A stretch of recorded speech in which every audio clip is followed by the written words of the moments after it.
أعوذ بالله السميع العليم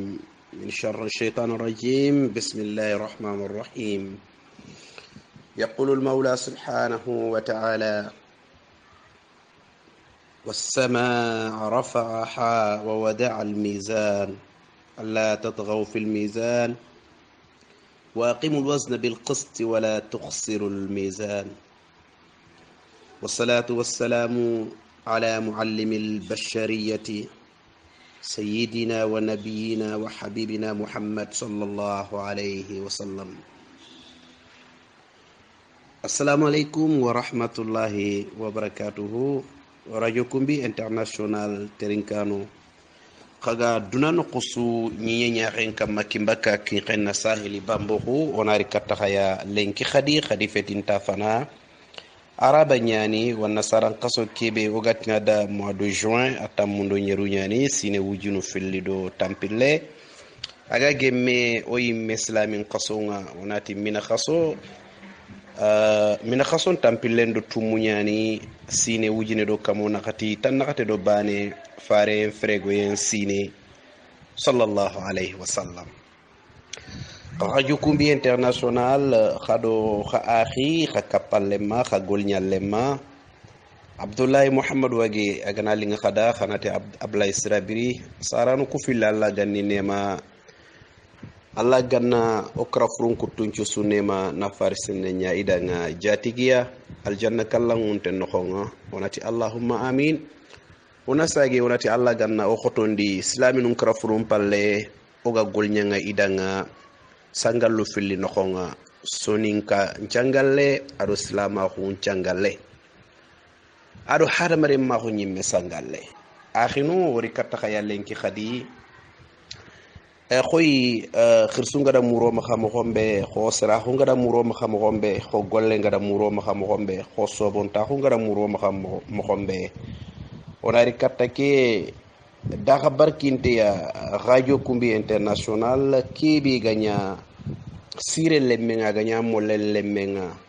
aga nenu jamanu kutumido mena khanga aganya fomirintenga aganya fonirintenga aganya kompenga aganya birenga aganya sankanchonga sonin kalle mundo mena kha oga rona mbakke nyana anokhonga oga me khantana oga metunu oga me munna fana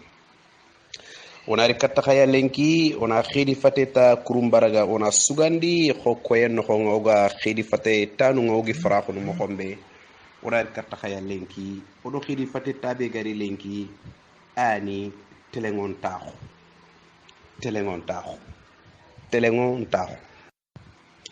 sado billagarono khidi fatay ke no khonga akhinu terinkano antasirono aduna fo sugadi daga mo nyana yi fofo sugadi yimme nyana ya nakhane nyana ya lagare nyana ya kembre keta daxa ke yimmanko wada khakuni kherkheren taw kama sukayna bobu jabira andan ka fondan chumpundan qati terinkano benuga daxa ke kama yugondo ya khare lamina do xirse ogana sukayna bobu jabira tokonko wada ka foke mo manchu tokonko khayala humma kendi mo gonchu oranta kherkheren taw ndabarni khadiba ona soro dantanto kuñi onati ahankay ona ko kuñi ni o yo gida kuñi ni o taga khore le bâtisseur gidamu jani faba odan kuñi daxa ke kamma terinkana yagare suga daxa ke kamma wada ka kuñi papa cham odan kuñi jibril sarambunu odan kuñi aywa yagari ndaka bana suga daxa ke kamma oda susu kuñi khana yampo maka listinto ya ronkane kenga fe ona su tokonko bane ada su jammu dare kenni fo agannewa o maka kembere keta oda kunyi ndenga oda alogo sera suga daxa ke kama oda ka kunyi nde su fatama oy duwa nga khadanga o duwa umurna khamakh lenki khidi fate ani telengon taxu manni foni telengon taxu man nin ci gi telengon taxu oda wari kammo telengon taxu tun ka bannake Allah subhanahu wa ta'ala senna ko ngada kallangon te nyani ada mani fo khiri telengon taxu ada telengon taxu ngari kammo ado nyamari kammo serebe gana telengo anna mani tono kitano khonga anna mani nafa kitano khonga serebe ga mattelengo angana guni angana gusi angana gube angana nyenge mannan kita akhinu ona munda ona kedi fatike akama khidi fatay be gani ona do science ndenge dome khidi fatay be gani ona do soninka ndenge dome khidi fatay be gani ona do duna kurumba ke birayenga ona denge dome o gatini kebe dangani la culture générale khidi fatay kebe gani ona do économie ndenge dome jagunde ona do science ndenge dome ona do fanna tana do matière tana denge dome kudo fahamien na tallan kato kitena ya mosri nga akhinu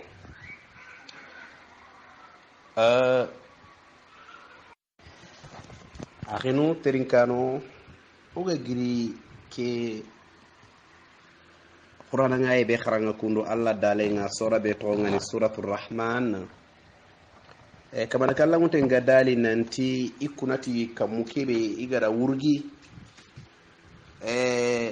ida kencendi yokken karaga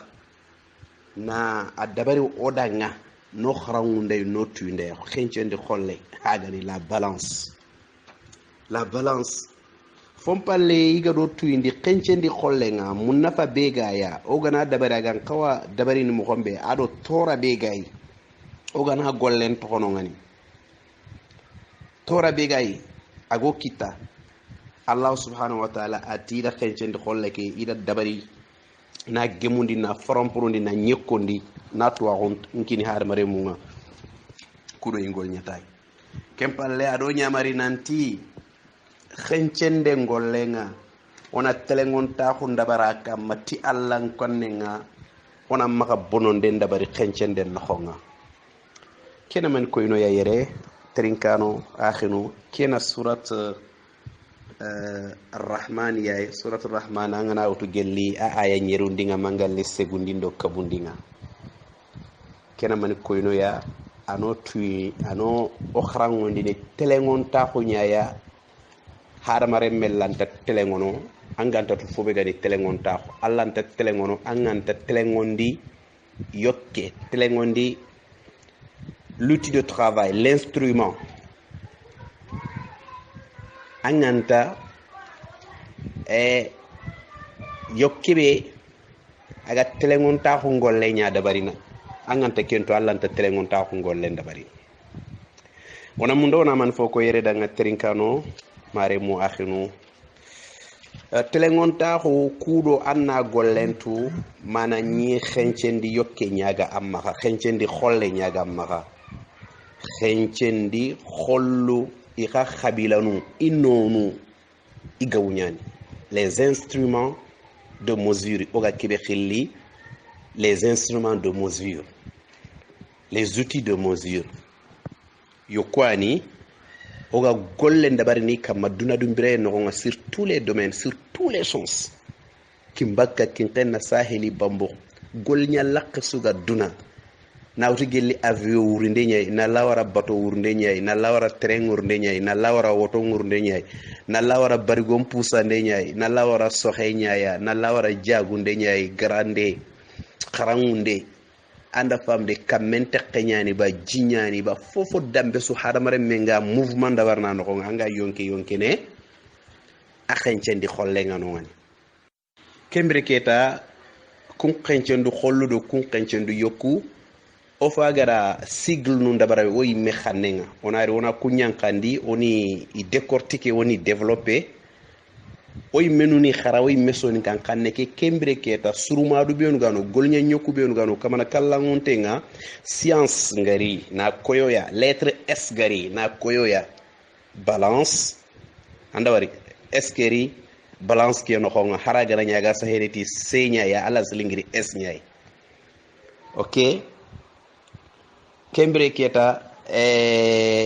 ogati kendi la balance kharawari eskeri di afaya no khongo ko oti la balance est le symbole khara symbole ngar symbole nyani tagu manche khenche chakiri salli soni kan kanndi ari français ndi Allahu akbar subhanahu wa ta'ala la balance salli et le symbole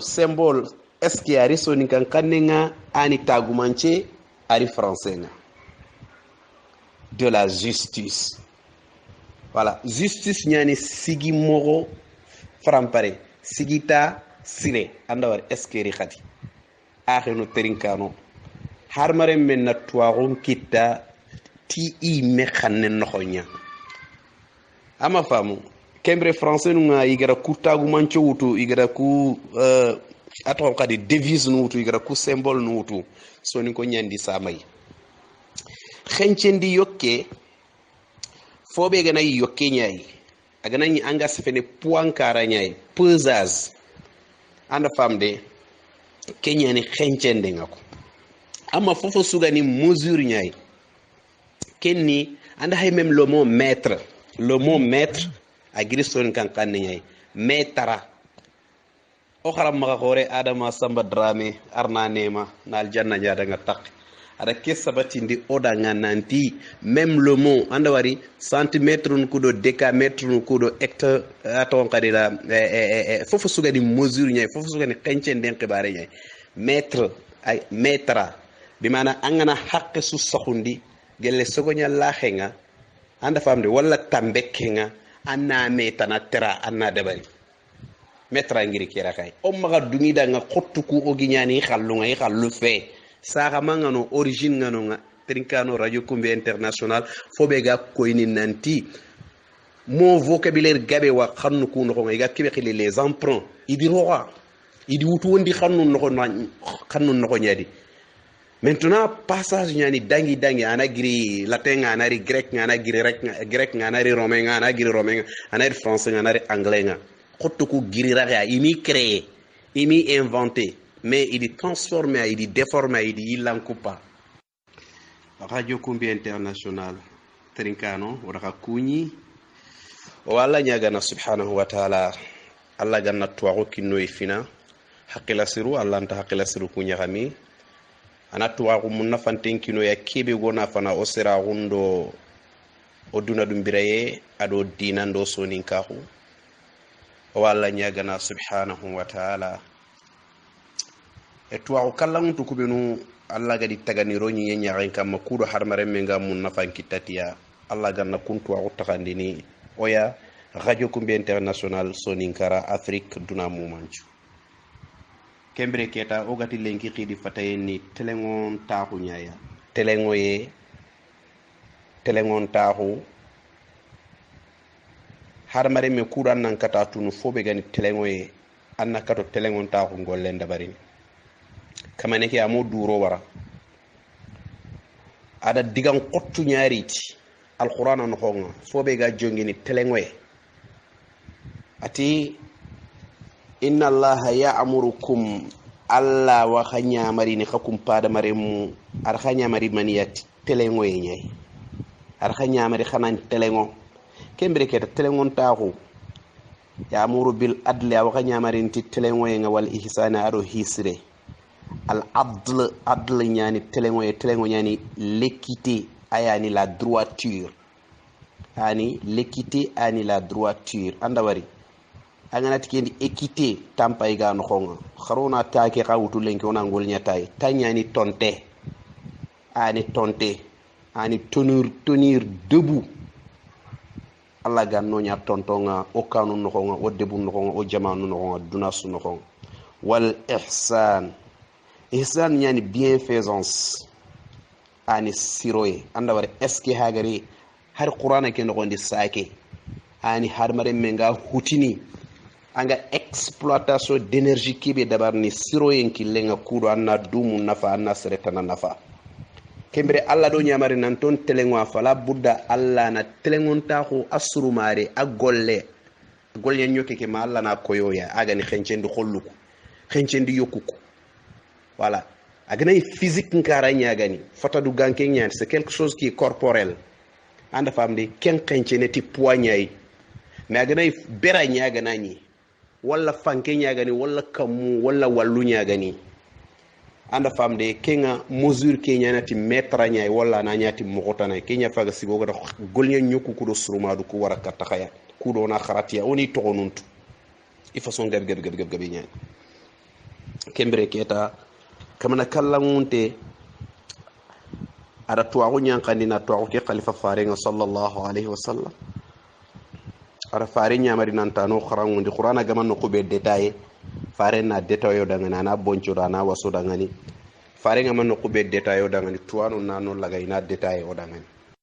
kundun ñani haramare me allantay ñana dina gantanga allantay ñana philosophie gantam maga dina ñana haramare me ndabarini anna kiñaraka yogoy dina kenati stop sigi amma stop war es ñani andawari kembre keta dina kena ille science pour la pengu ñina ankane anati keni kay asu ma qur'ana ken gonti yo linki nga munda ona faidan tallan kitan no nga munda ona faidan tallan kitan no khumbi kharo sunan pa indi katta ke xencendi xolle ke be ngati 3x ke o kuntatin x soni kan kanendi otini khanun cikiya khanun ciki ado tanun ciki 3x et 3t c'est la gana nyogati kendi la balance et le symbole de la justice oy mesoni kan kanne kedi akhinu tenkano khajo kumbi international kharompa indi katta ke photo ya ona fay xencendi xolle ke kamane ngaro kharamunda ya oy menuna leçon mutay wona darsu mutay khanu kusikini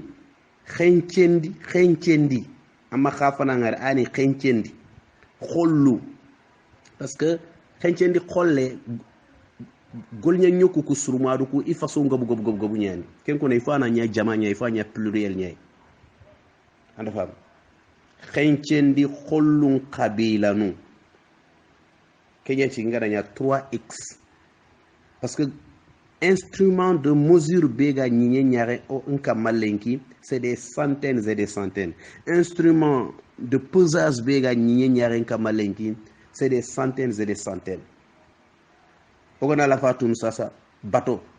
khasuna bateau pay bateau nga aga puam pakke be wutu gelli conteneur nundo remorque nundo fotana bateau ke me bane jati nga apwa ona xencene kammo bateau nga nani lenki afaka nga ni marchandise nga ona xencene kammo ona ke lono balancer xollu be no ga 1 kilo 2 kilo maron xencene tike nga ba ay allah subhanahu wa ta'ala do tu indi kesu yako khama wari lenki har Sénégal no ke lenki oto khoro be no ga killuku bonondini oto khoro ku be no ga killuku bonondini khama wari appareil nyagano mesure nyagano ngani xencendi yokku nyagano xencendi xollu nyagano woto nañ sasa conteneur nu filli yo kenga no nga remorque khoro ko wala conteneur nu filli do taxande ana dangiti no ko ina peser ina xence ina ti ke woto de aha wodunganda daga angara likki kibe wuto wodunganda ngani ayi angara likki kibe wuto sembeti fonkaranga ona amende langa ona contravention langa angara yoki kibe ro oto ken ko nga remorque ken ko nga woto khoro ken ko nga woto ke daranta telle woto ke bonno anna killen ka bonondi khawatu nanti kendi killuku dabar neti milliard no nyay godron ko bo sere bane ma soro filli ma yimusiki ma groupe bane khana giri oton nga xamaka kaga killum bonondini kesu kafin foya aga Afrique tokko falle qui dit bien-être qui dit la bonne vie anti kharangem pour serenya est-ce que o xencendi ba est-ce que gouvernement kuda xencende ndabari ba ti xencendi yokku kuya ti golnya nyoku kuy ti surumadu kuya anda famde est-ce que oga soxono mo sire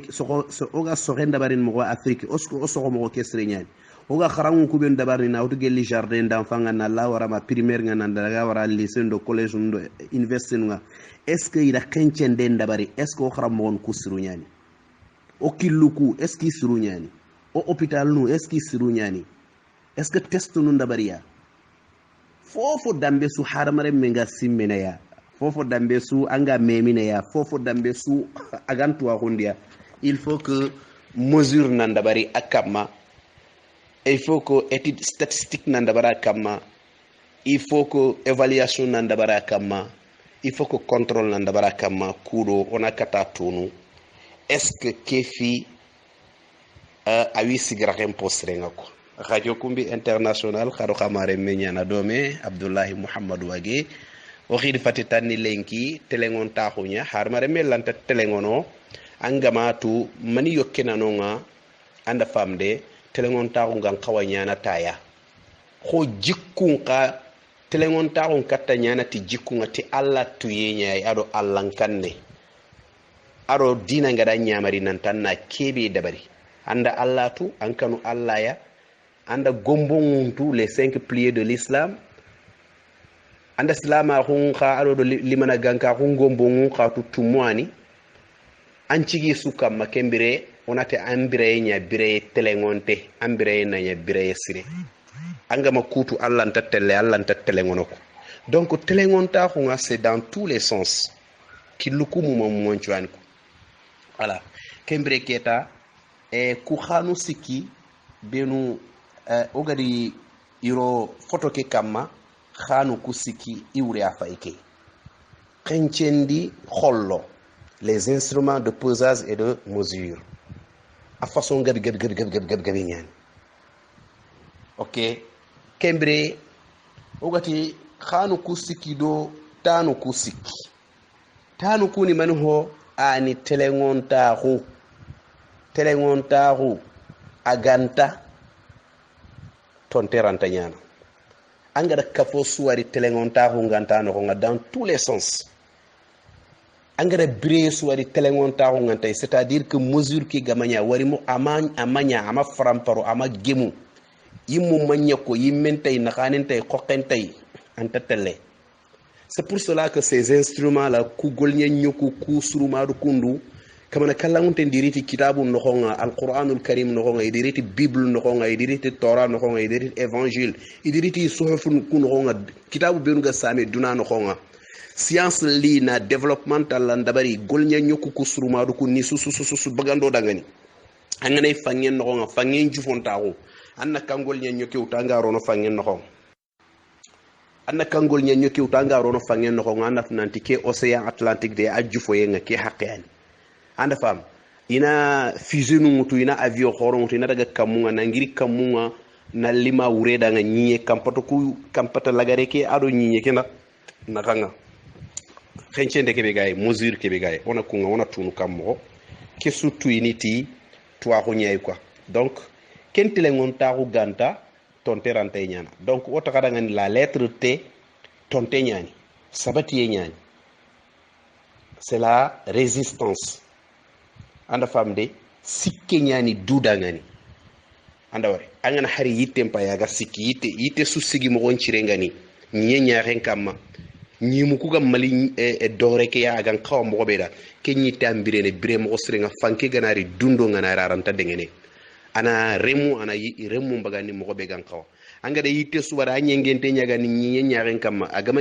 kamane nyaga da taga kundu nanti yitte ken kaw sikki kundu nyay agara yitte ke bogu mo ngama siroya kenyite anta wuyu kitako voilà soit lemnu nari na futu ina kari soit sereta na nari kununga soit fanke nari ana xenu ndala kari soit kamme nari etc kendi medi radio kumbi international khadu kha akhinyana domi abdullahi muhammad wage linki ogari oga sefene telengon taxun kama oga sefene mesure nun kama oga sefene pesage kama oga sefene vitesse kama vitesse la vitesse nyani asura vitesse nyani sobontaho so nko nyogo natikendi jewoye yogo natikendi jowoye asway kimbre keta kufunu angana fay xannu ku susudi presque isuda mewari latin kanne nyana ngaba grec kanne nyana ngaba sonin kanne nyana ngaba anglais nyana ngaba anganyini noku gabe toaron isuda mewari voilà kembre keta oda famu nanti telengon taxu ani sigita sire kafu suga di telengon taxu ngadi ken kafo alingona nan koto yagendo sukrando sengetenga daga anyana kafo daga munte nyai parce que vision nuku telengon to nyani iga kebe kama telengon te nyani golli mo ke telengon te nyani anda famde drone ku siginto nyani anda fam même le droit o yimena faytan le droit manifo nchigi français kanenga iga droit nga iga safana DROIT. Je lance un défi kubenu gara français kanen khara ikhra ngunga lato anda fam de manière très académique ngat khatrindi ni daka ke kama manifo nchigi droit nga nay safene DROIT nga safene te ke be gano ngane droiture ke be gano tonte nyani fo sabatinte nyani anga daga khanne susu di manga da kenyai anda famde c'est comme que son gankane ogati na ante tanti maga tanyani bi mana masabati ngara ke be masabati masigi tanti maga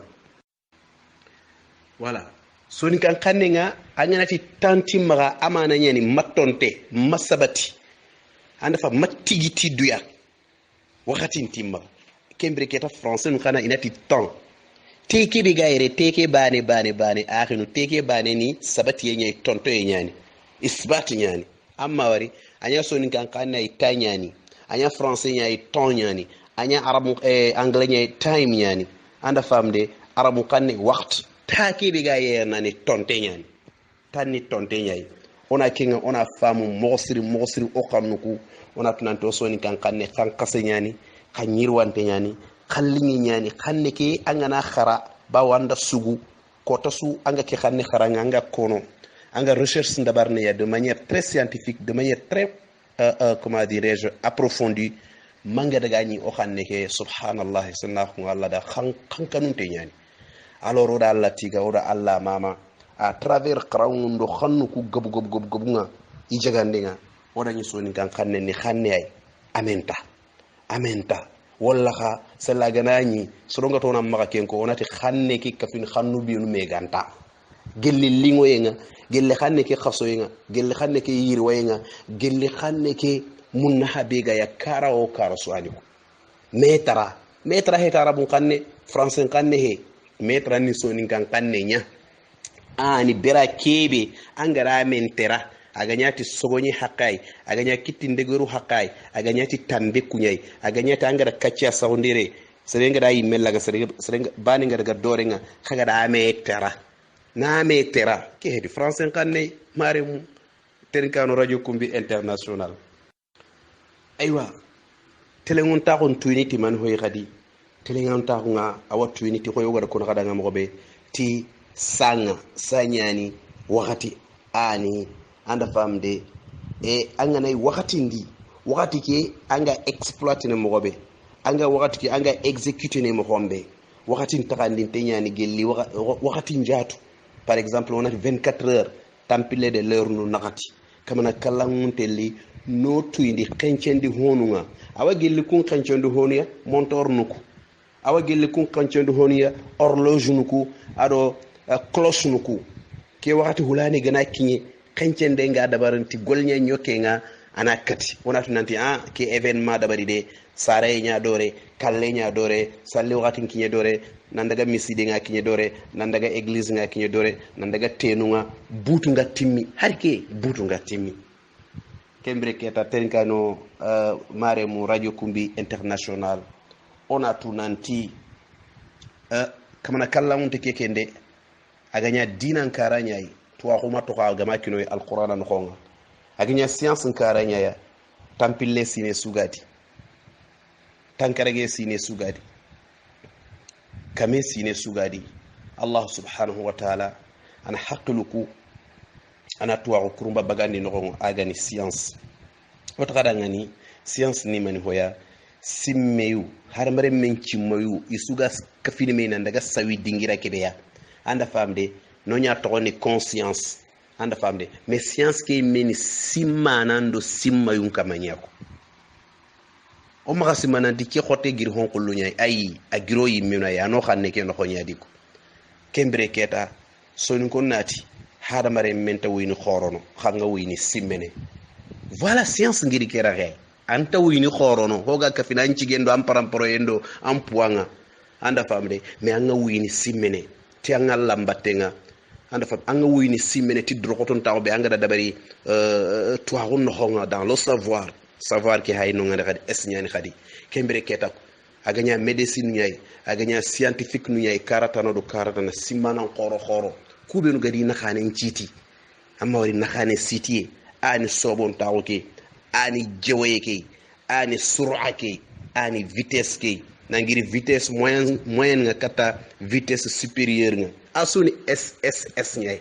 anda fam es nga nari no kumbe sobon taxu nyani jewoye nyani drogoton taxu nyani futiye nyani ok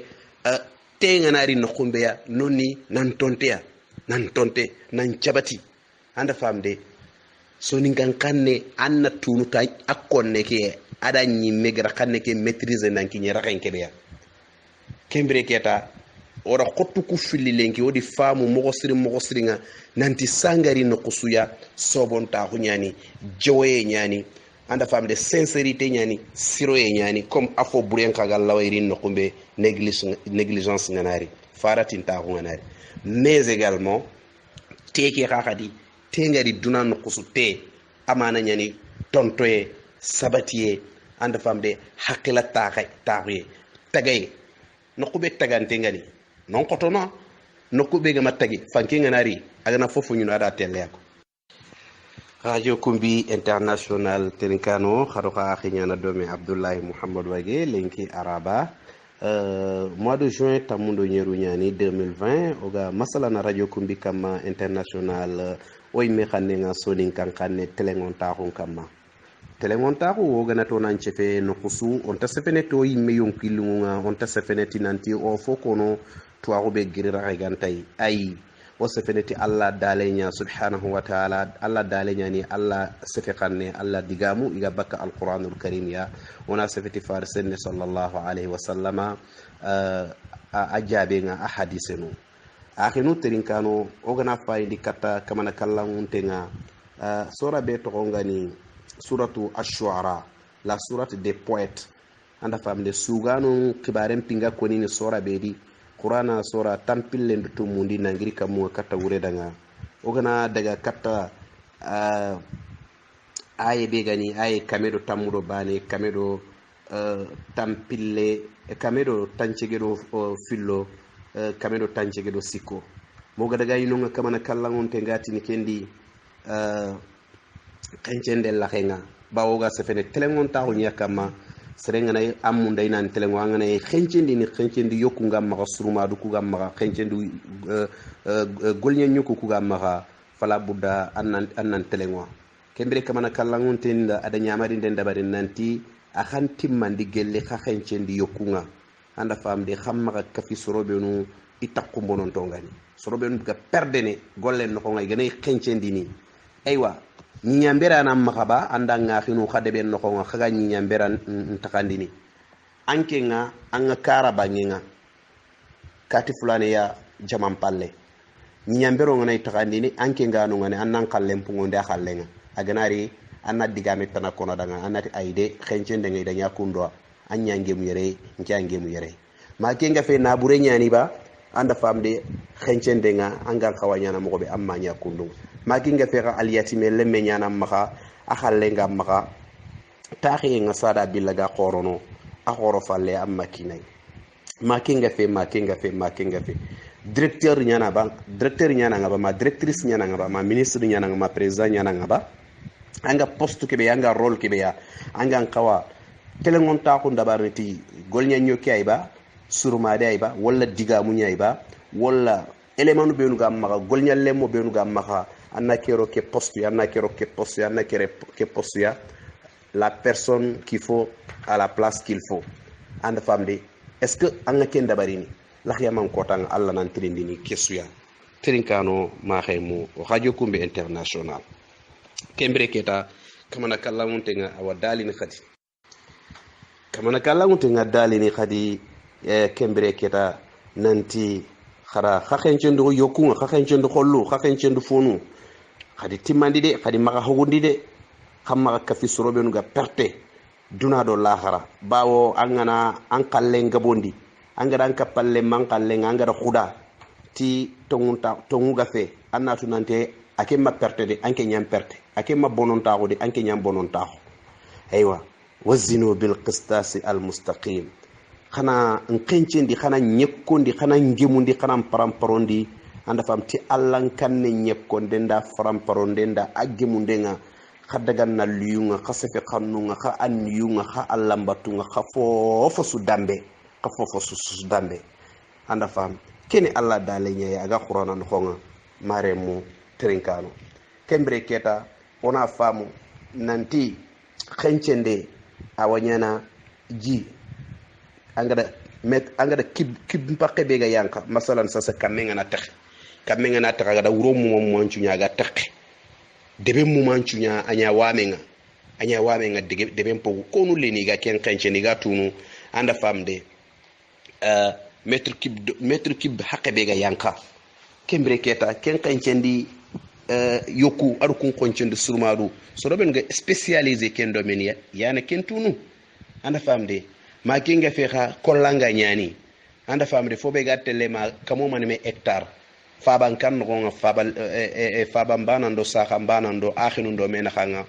ken hectare ga aga xencene mo xombe ken khasruma du nadia ken ka golnya nyuku nadia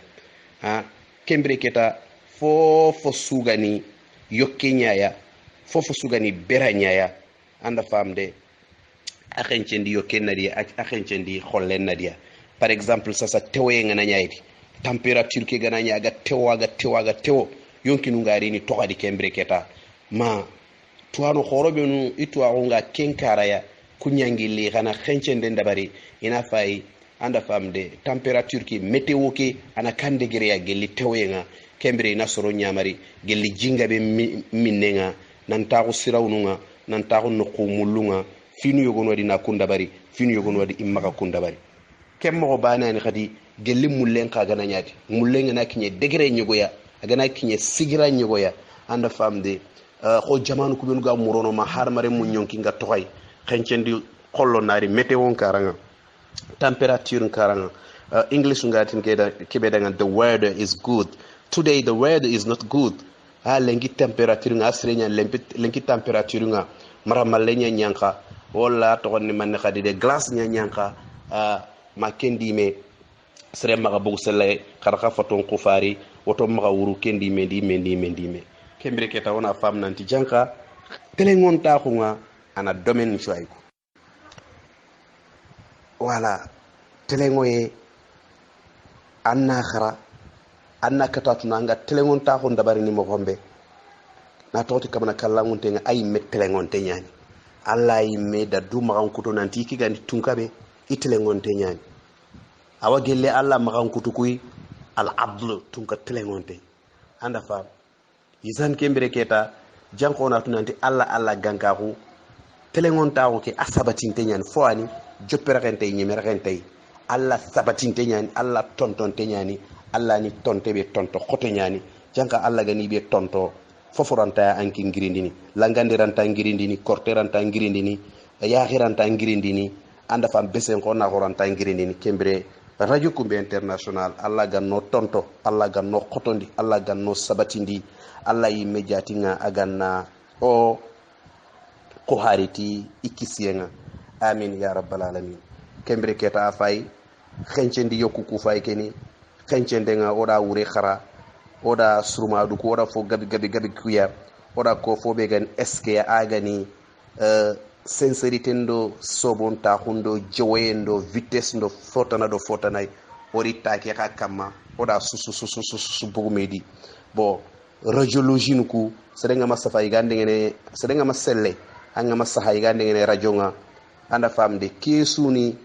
telengon ta ko nyaga kharanya aga tuini mo hombe anda fam wala ina londi scanner no ko ngalenki kota be ga xolenki ku machine ku suruma du xoro be no go bugulenki iga fofosu xencene na haqentu gelli beren karanga gelli foren karanga gelli tanjin karanga gelli soben karanga gelli fotana kusunu suruma du nyai bane sugi golle ndabarni gelli telengon taxun karanga gelli gemunden karanga gelli frampro en karanga ki susu kamana kallanguntenga ado kharawundai ikitaben no alquranul karim ado kharawundai à travers la science anda famde maremu terinkano akhinu radio kumbi international kharo ka kapalle manyani dome igafini abdullahi muhammad wage ko yesu gadi araba o yonkinun cahanto nganayi o gana wakati kita ona bugu onari radio kumbi kama onari khidi fate ona masalan tawtu ona khidi fate tawtu ona boncho ho soninka yakarengi igrandira men boncho no mo khombe ona kori ho soninka yakarengi inyaka mamputonga ga kori ni mo khombe anda fam kudo ayge ngana lingo onari ona sahundi ho fla yakarengi khatillagana ga sahundi ni mo khombe sirimenga bakka kama ona wasa ho foro yakarinda kabana agi menga sana mo gombe anda ya tullu gelli nyaxanun do sallu khoronga ona fatam panci anda famde kho tuana khorengi digamu agi fatam panci mo gombe tuwa unga kitenay daxamme nga kitenaya kundu nyani insha Allah tabaraka wa taala fotana sufe o xanne kellingoye on ci go du dangani kho o khirsi ya garinga kono mo gobe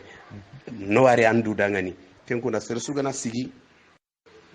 kenkuna ser sugadi angana fo dabari angada dabaran duda mangada dabari ampa ban kanyara mangada dabaran khanne nyada anda dabaran duda andu adangani onta godo bane mundunay onta jakkinde mundunay onta place mundunay onta togo mundunay woda to ata nanti oga kotabe o xanan xolenki o xan telengo kafini telengon tonga o xanan développer kafini soro be nga développer jamanu be nga développer haklu be nga développer on daga kane en avance on a kane fay on a falle to fallan ko maka o kuna ngolnya ona fo bugu sefe gabi kedi na tokoti lenki angana nation khor kusufa angana jaman khor kusufa lenki ina man ko no fatambi nunda ina man ko no soni konda khasefe nya gabe ni kha gollen aro khenya alors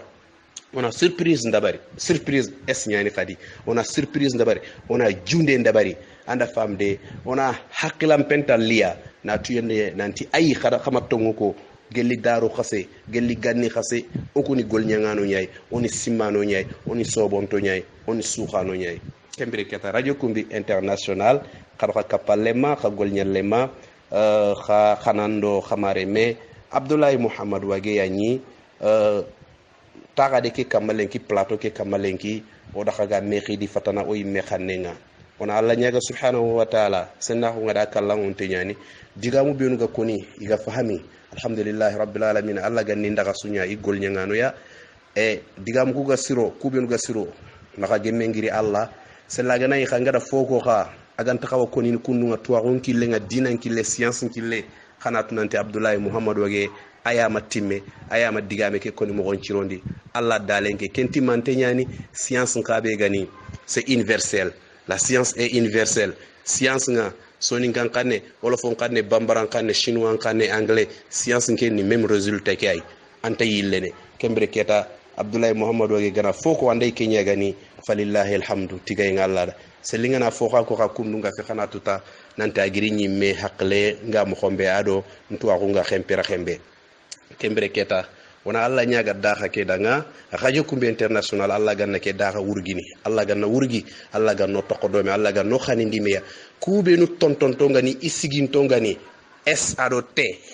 t isiginto ngani sukhano ngani ya itontonto ngani anda famde iga sigiti duya daxa ke alla ganna daxa ke wurgini ke watte be ga nyinye ke ya hen kama covid tamudo kabu covid 19 alla ganna wurgi bakko kama alla ganna wurgi bakko kama ti alla tunkaho aga sorobe nu ya arna sel sahakini arna bagiya kube nu kha soronga jigiran kutidi nanti intakisini ona alla nyaga harsa alla ganni sagi dumaka kha kube nu watteke agara kamana kallan munte ngadi qali halagiya ti watteke sababunga ona alla nyaga subhanahu wa ta'ala o khallundo wondi khallu alla ga nyampani sumaka ni kafu sahidum purun jamanga ni jatinya annabi sallallahu alaihi wasallam fanega fe wodi sunna daga meñ aljanna no xonga akhinu trinkano sama xengana guma nyankitenga sama xengana dangi tantanu na gara guma be nyankitenda na katta ci kenya kembre keta sama ke o gara katuti guma be a faykeya sama ke s ke manya ken kona wakati nga da ragoya inshallah taala jamma jam arabariye inshallah Allah gano da kasu ko fu yuntonga ado birantonga kadu khakhinya ni doomi abdoulaye muhammad wage assalamu alaikum wa rahmatullahi wa barakatuh. Assalamu alaikum radio kumbi international o ile kattakhaya na sawmani kamma manu ganta ile kattakhaya oda akhi yakhare mugu aga safere akhi kibe to ngane khumba wande nu nyanda to ke borundi gana inanya kumba fete khumba nyani khumba khuki bani ni tagi fo frampare nyani tagi fo kore nyani lenya garin pillandi sonin kara kinyani kumba fana ngari ni sa ren kanun te nyani jida manya ga dabari khota ngano watunde ngano ngani antatu fu be gani saray antatu fu be gani jida ya ken kan ne ngaya mayon kinna toko mana bire mana toko harun fana nyani harun fana kama wari hay sonin kara angaba ya garin fana angaba ya garin ngana ilem panan cara na antelle jidi antelle sare antelle nyimmi kita amma bangi nyai amma karanga ya garin qasun karanga inan qarangundi inan kurus yo khay garibi ga jidi ta fana lem panan dangi falle aganya ya gare lem pillandi nganari ogatin kibida khumba kembire keta ngani sarana ya gare nga ya xe nguni akhara sarana ya garendo mama ya garin qasonga ida kharangundi fi gade yo kembire keta lem pillandi kegana irini adi daraja nyallini adi khanu nyallini adi frampro nyallini amma wado sonin kara igatin khumba aga ngaba hangana wari nokusu fo darajante fo frampare fo gotte fo ani siranga sikino kusu ana sirake defano anci kadaga safandi nadaga fasandi nadangani anati serenta katini gidai ko giden kaga hinne nay mo gombe yo oranta su kono wala khakuni kharono yimme khanne ke khara wala o yimme tono ku jaman do lulu indo marjani nyani sira khumba to kutun kay falle nelendo khairi khumba sawo no wari o khiyart odan kunyiti siran to suga daga ki kam odan kunyiti ya o ma toran o ma no toran yanyi men khumbanya e khumban to suga daga ki kam odan kunyiti ya so ni kararan tatele falle khumbanu ga magiriga sigi ko siranu ga giriga sigi mo gombe so ni kararan tatele kane yigunga sigi ya garunga masigi ay kanya garu siranu ndo khumbanu ado tono ku ben gi falle iganaro ona ke ona akoko assalamu alaikum أعوذ بالله السميع العليم من شر الشيطان الرجيم بسم الله الرحمن الرحيم